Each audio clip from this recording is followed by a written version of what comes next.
Podcast. Good to have you with me. It is Tuesday morning, and always good to be back in the office. Of course, yesterday, busy day yesterday, was able to we got the whole recording in a record amount of time. The man who runs the studio, he was amazed how quickly we got through.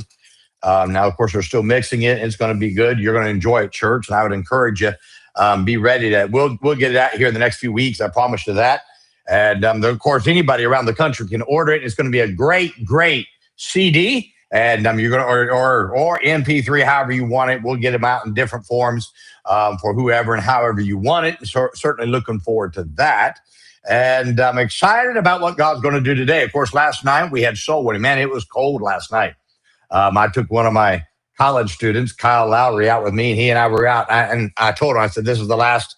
I said, we hit some apartments trying to stay warm a little bit. And I said, this is the last floor. And he knocked on the door, started talking to the lady. I finished all the apartments upstairs and came back down. He's still talking to this lady. She's I think she was already saved or something like that.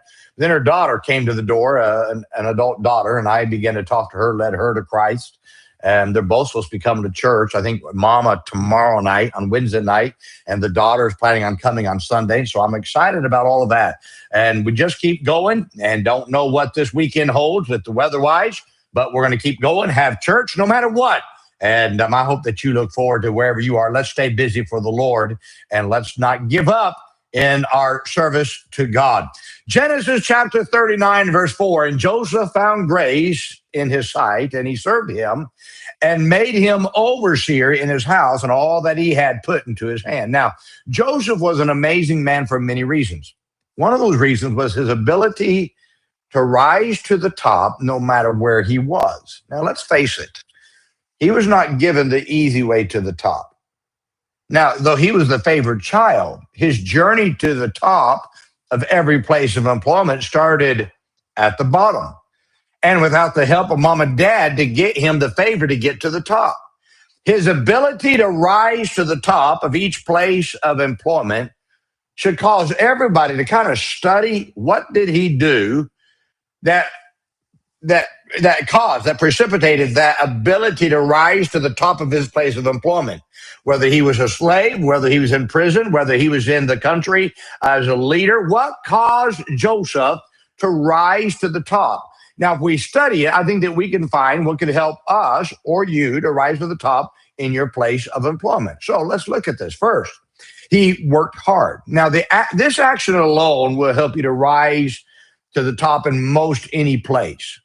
We live in times where employers that lack employees that'll work hard. Now, if you'll be the hardest worker in the place that you work, you'll stand out among others that you work with. Now, this is what you have to understand.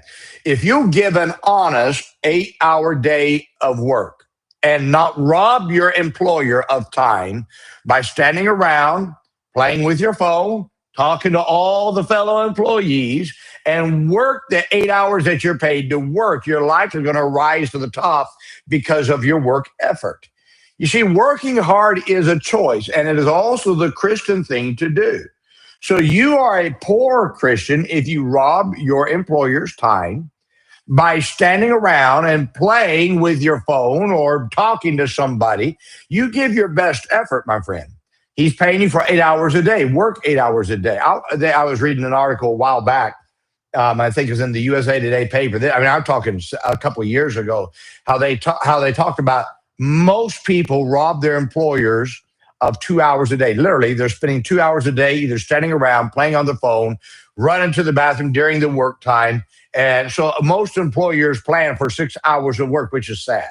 You ought to work hard. Second, be willing to take the hard and unwanted job.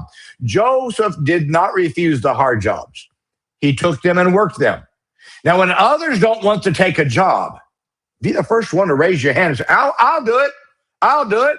You see, those who take the hardest and most unwanted jobs and complete them, they're going to gain the trust and the favor of their employer. So work hard, take the hard jobs. Third, be faithful on the job.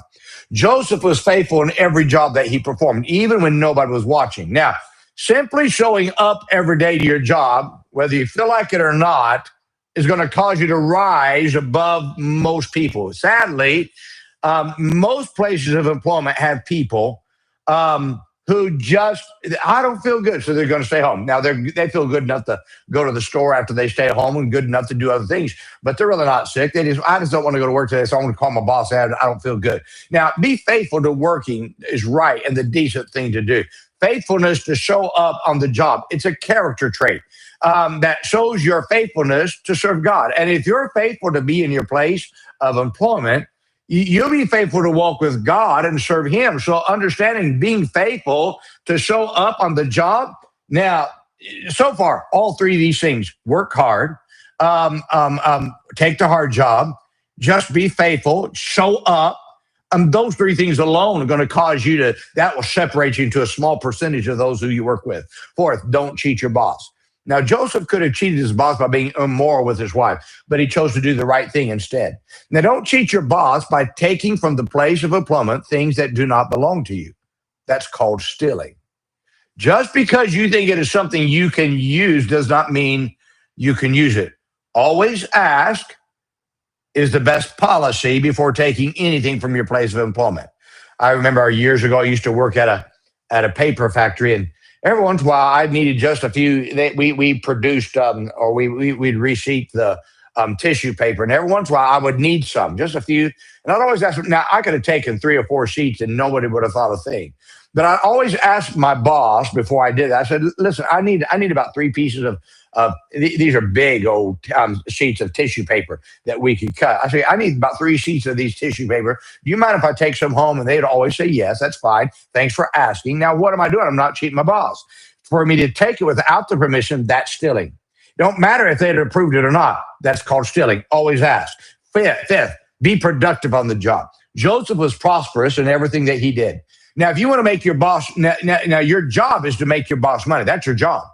So you can be guaranteed he's going to promote you if you're making him money. Employers are in the business of making money. So if you're productive on the job, you'll find a leadership position. 6, be trustworthy. Joseph held the power of his boss's possessions because he was a trustworthy man. Employers will only give the most trusted positions to people who are trustworthy. Therefore, and trustworthiness is built over time. So your boss needs to be able to trust you, and he's going to give it to you if you treat everything right, and even the things that you work with, you don't abuse them.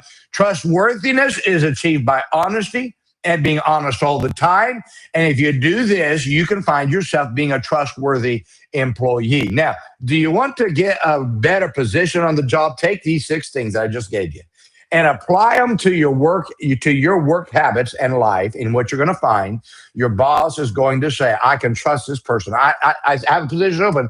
Well, that's the person I want to put in there." And you'll be surprised how they'll work it out if you do these 6 things. People are looking for someone just to rise to the top.